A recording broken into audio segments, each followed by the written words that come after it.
Welcome to Dental Business RX. Practice success in 30 minutes or less. Thank you for calling ABC Dental. Well, hello.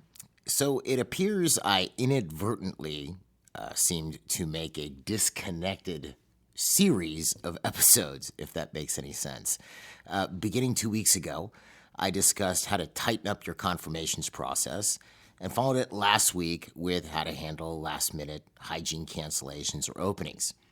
So for this week, we're going to take the next logical step in this series and discuss the proper method of refurbishing the carburetor on a 1971 Oldsmobile 442. Yeah, just kidding. Getting a little bit too silly. Need to get it under control. Just making sure you're listening. No, for this week, we're taking the next logical step and talking about how to fill last-minute openings on the doctor's schedule.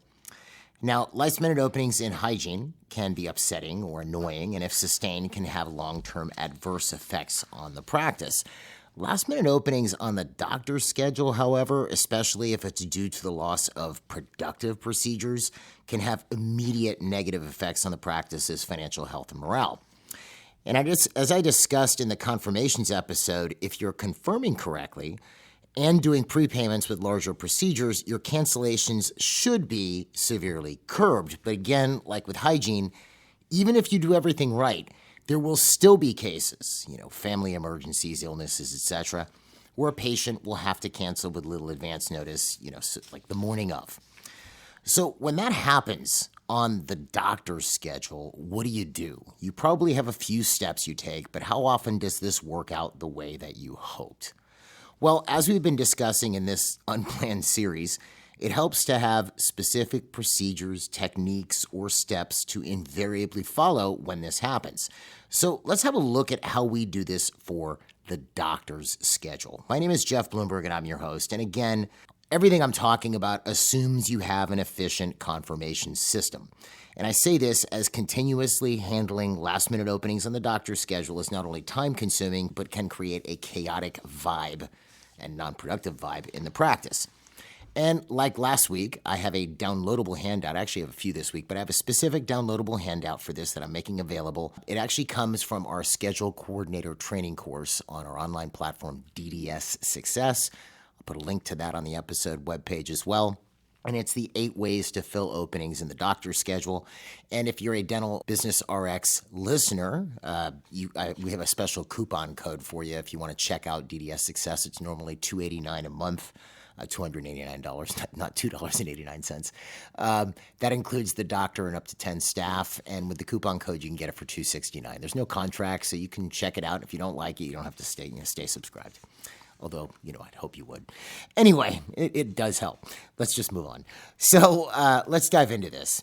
Let's say let's paint the scenario. You've done your confirmations, and today's schedule is fully confirmed before you leave, meaning tomorrow's, right? You've done your confirmations. You're leaving for the day. Tomorrow's schedule is fully confirmed.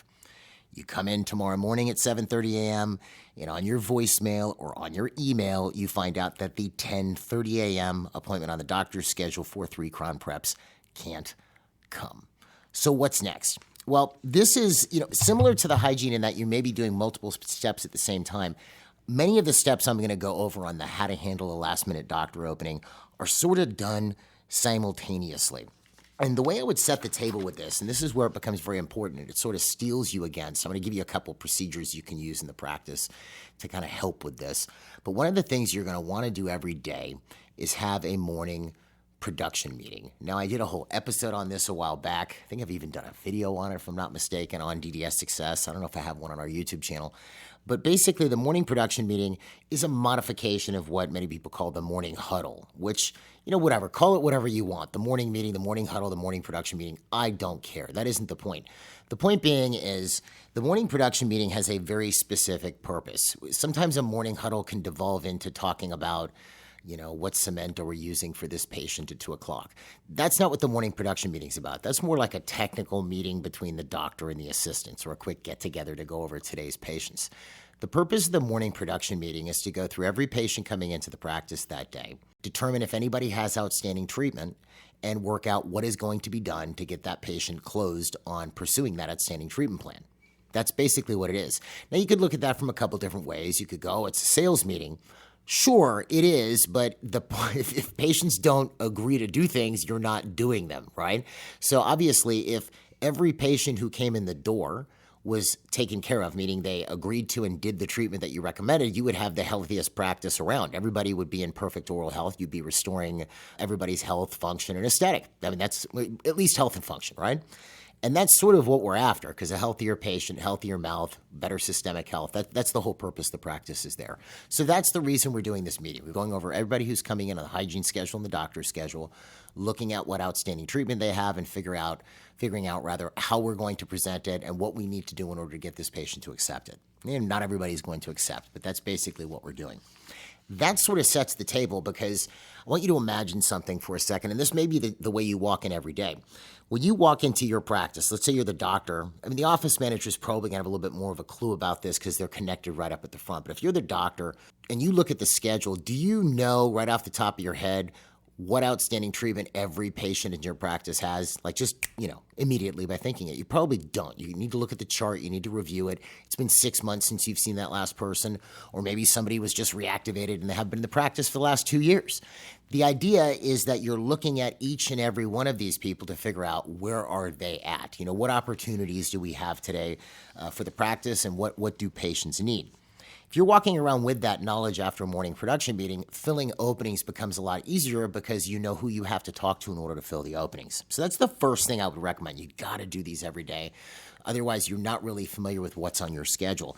And what a lot of offices will do, they'll do the first 1 or 2 steps that I'm about to go over with you, and then they kind of just are at a loss. Or maybe they'll just hope new patients or an emergency patient calls in or something like this. You want to have a system. So let's go through the process. This patient has canceled at 10:30. What is the first thing we're going to do? Now, we're assuming we've done a morning production meeting, so we have an idea of what's actually going on in the practice that day.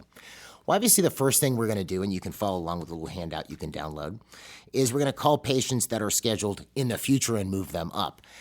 Now, if you block out primary time on the schedule, let's say your mornings are all productive procedures, what you might call primary procedures.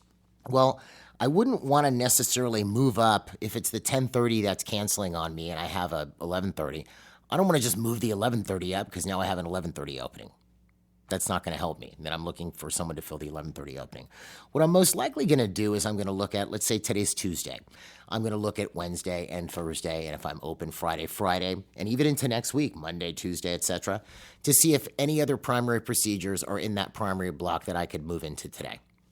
That's where I would start.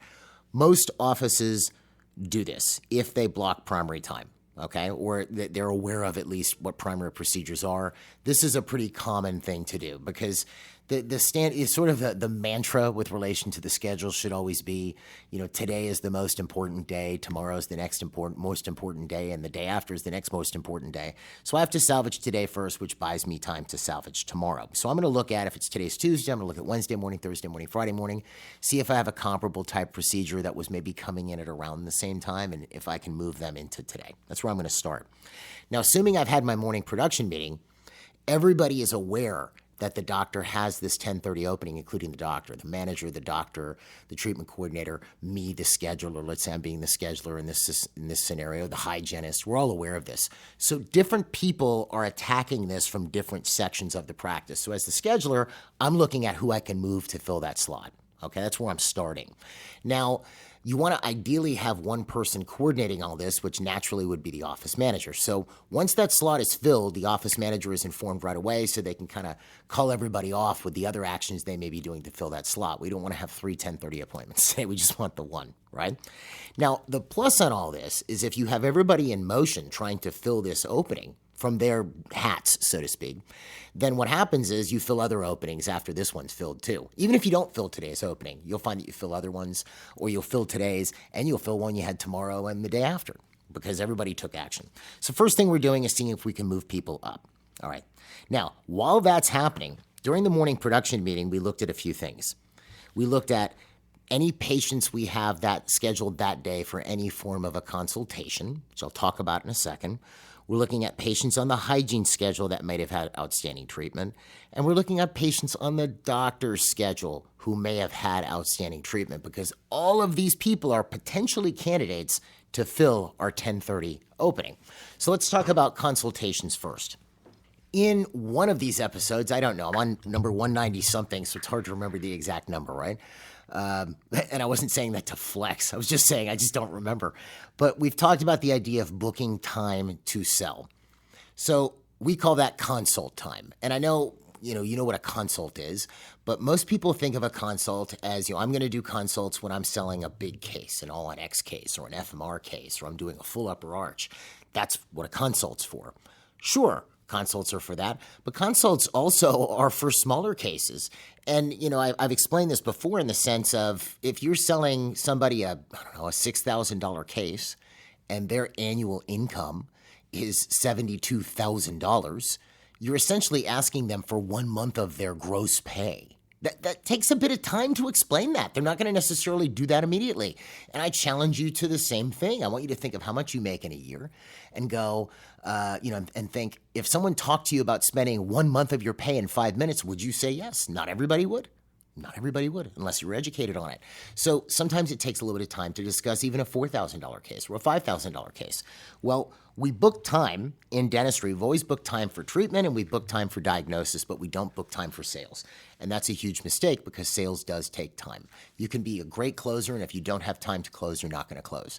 You could be a mediocre closer, and if you have time, you'll at least close some people. So you want to book time in the schedule for case presentations. Ideally, you're doing them same day. Okay, so new patient, you see him that day, and you have time, not 5 minutes, but you have 20 minutes to explain what you found to the new patient. If you don't, you bring them back for a consultation. Or if you have a patient of record come in, it's a recall appointment, you only got 2-3 minutes in the room, you don't have time to discuss whatever treatment that was still on the table that they hadn't done, as well as any new treatment or problems that you found during that recall visit.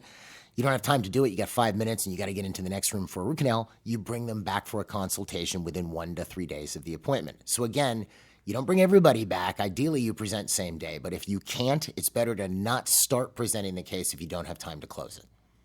Better to not start. Because the second you get into the case, and let's say you only have 2 minutes, you've started the sales process and you don't have enough time to properly guide the person through it, fully explain what you found, why it's a problem, what you want to do about it, why it's important to do it now, answer any questions. You just don't have the time. So then you're going to send the person off kind of half sold, and it's going to actually make it harder to get them back in. So you're better off waiting till you have time to actually properly explain it. Okay, and again, you have to use your own clinical judgment on this, but that's my thing. If I don't have time to close something, I'm not going to start selling it. Otherwise, I leave the person in the middle of the process, which is worse than not starting at all. Okay? So instead, what I would do is you bring the person back tomorrow, the day after that for a consultation, to talk to you, the doctor, for 20 minutes or however long you feel that you need, and go over exactly what you found and what you want to do about it, etc. Okay? You can also make sure if there are any other decision makers that need to be there, they can be there as well. So when should you do consults? That's the big question. Well, I've covered this before. I would recommend that you block out 2 little consult slots first thing in the morning and 1 or 2 slots after lunch. First thing in the morning is great for this exact scenario I'm explaining to you. Let's say your day starts at 8, and you got that call at 7:30 or that voicemail or that email or that text that the patient at 10:30 is not showing up. All right, so your scheduler is already off and running, trying to pull patients from the following couple of days, right? You've done your morning production meeting and you have this opening. So then if you've scheduled your consults first thing in the morning, for let's say for the patients you saw on Monday or last Thursday or Friday, well then at 8 o'clock and 8:30 or 8:20, you're going to have 2 consultations, one at 8 o'clock, one at 8:20.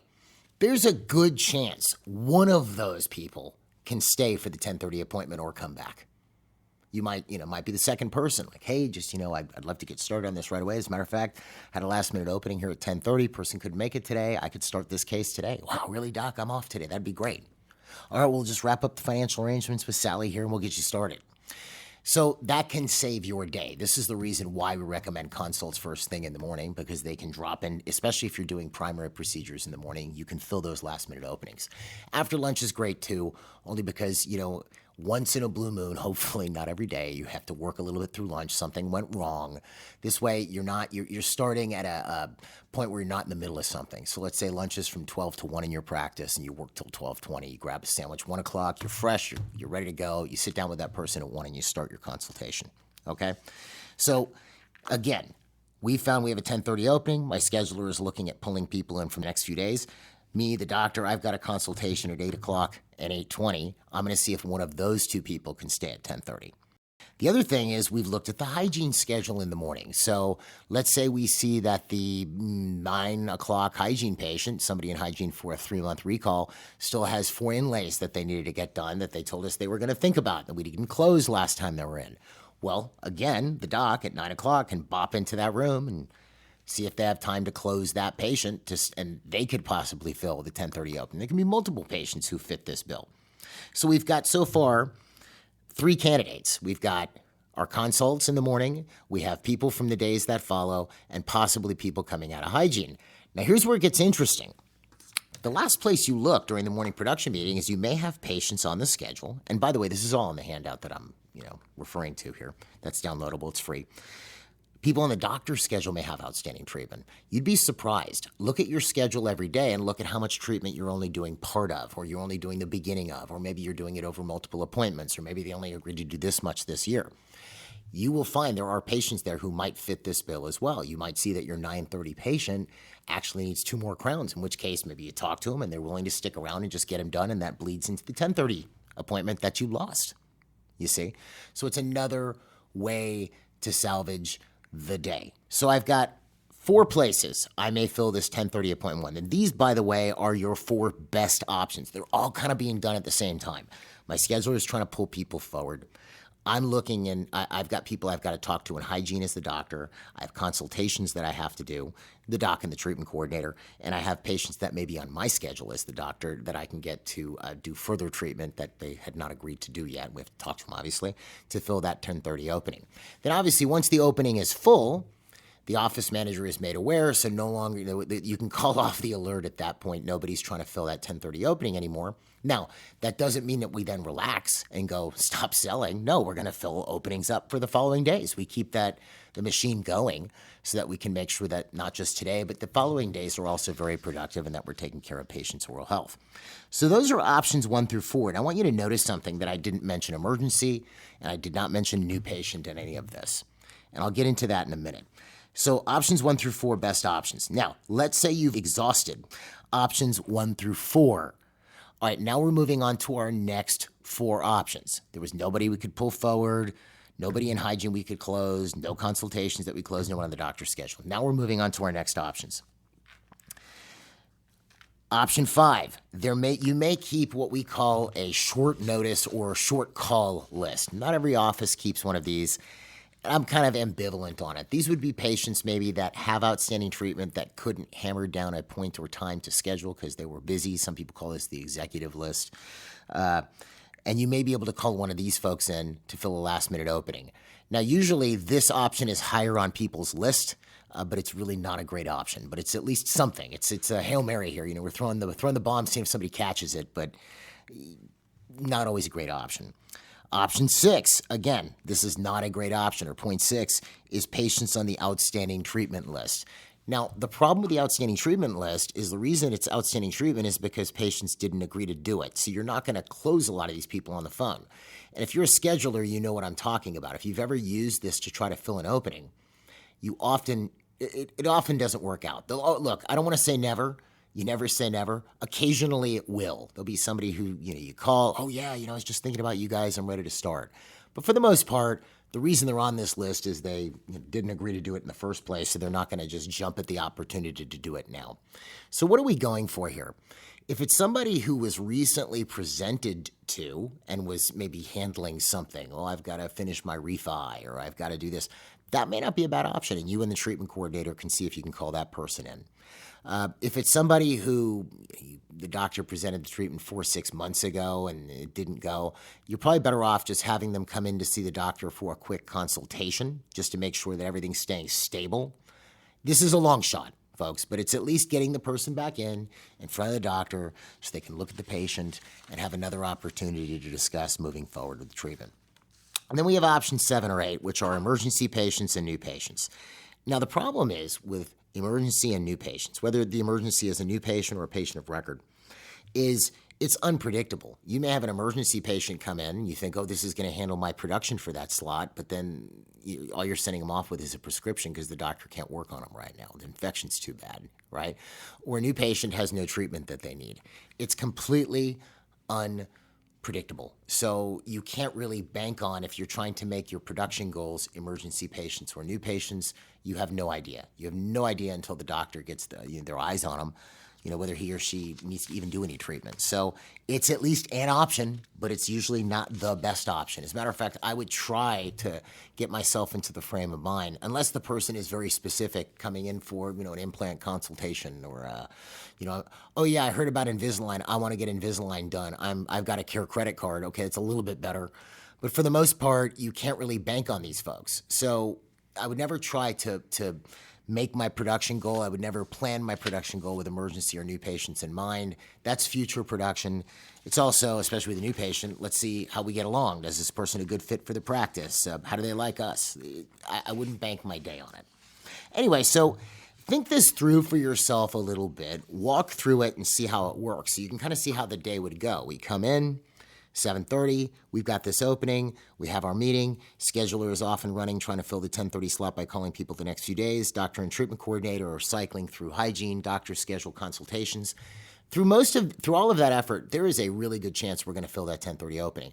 If we're maybe running into a little trouble, we could always squeeze people up a little bit. Let's say we've got somebody scheduled for 11:30, we could move them up to 10:30, and that buys us a little bit of time if we're working on the people coming in for hygiene or the doctor's schedule or the consultations, and that's always okay.